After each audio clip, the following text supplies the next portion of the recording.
ప్రజలు మమ్మల్ని ఒకసారి గెలిపించినారు కదా, మేము మాట తప్పినా ఇచ్చిన 420 హామీలు మర్చిపోయినా మమ్మల్ని అడిగే వాళ్ళు ఎవరు అనే ధీమా వాళ్ళలో ఉంటుంది.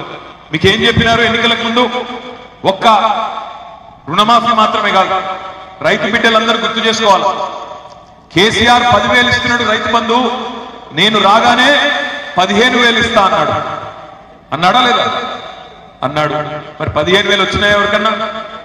ఆ 10,000 కనా కష్టం మీద మొన్న నాట్లు వేసినప్పుడు వేయాల్సింది, ఓట్లు వేసినప్పుడు ఇచ్చిండు.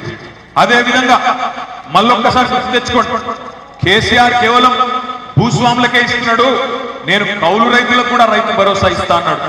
ఒక్క కౌలు రైతు కన్నా వచ్చిందా రైతు భరోసా, రైతు బంధు? లేదు. కేసీఆర్ గారు రైతు కూలీలను పట్టించుకుంటలేడు, నేను రాగానే రైతు కూలీలకు నెలకు 1000 రూపాయలు ఇస్తా అన్నాడు. మరి ఒక్కటి కూడా ఇప్పటివరకు నెరవేరలేదు. ఎంత ధైర్యం ఉంటే ముఖ్యమంత్రికి పచ్చి అబద్ధాలు చెప్పి కూడా ప్రజలను నేను ఇంకా మళ్ళొక్కసారి పిచ్చోళ్ళని చేస్తా అని ఎంత ధైర్యం ఉండాలి, ఎన్ని గుండెలు ఉండాలి ముఖ్యమంత్రికి ఆలోచన చేయండి. ఆయన నిస్సిగ్గుగా చెప్తున్నాడు మన లోక్సభ ఎన్నికల్లో 6 గ్యారెంటీలకు గాను 5 గ్యారెంటీలు అమలు చేసేసినా అంటున్నాడు. నాకైతే మరి మీ ఇల్లెందులో ఏమైనా ప్రత్యేకంగా అమలు చేసిండేమో నాకైతే తెలియదు, కానీ నాకు తెలిసి ఒక గ్యారెంటీలో ఒక ఉప హామీ మాత్రమే అమలైంది. ఏదది? ఒక ఫ్రీ బస్. ఆ ఫ్రీ బస్ ఎంత అందంగా ఉందో నాకంటే బాగా మీరే చూస్తున్నారు.